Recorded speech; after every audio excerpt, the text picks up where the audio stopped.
Gabi-gabi ka ba umihilik? Baka may problema ka na sa kalusugan mo. Isipin nyo, ito yung daluyan ng hangin sa lalamunan. Pag gising tayo, may mga muscles na bumabatak sa area na yan para maluwag yung daluyan ng hangin. Pag tulog naman tayo, yung mga muscles na yan nare-relax. So, ang tendency, lumiliit yung daluyan ng hangin. At dahil dyan, nagiging matunog yung mga hangin na dumadaloy sa lalamunan, kaya napoproduce yung tunog ng hilik.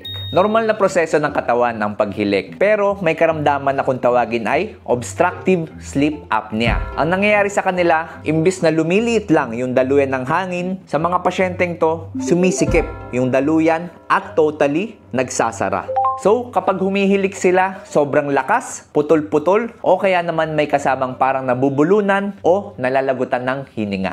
Kadalasan din pag nagising sila sa umaga, parang pagod agad sila at buong araw silang inaantok. Pag napabayaan, pwede ito mag-cause ng hypertension at sakit sa puso. Para makaiwas, dapat po normal ang ating timbang, dapat meron tayong regular physical activity at wag na wag iinom ng alak.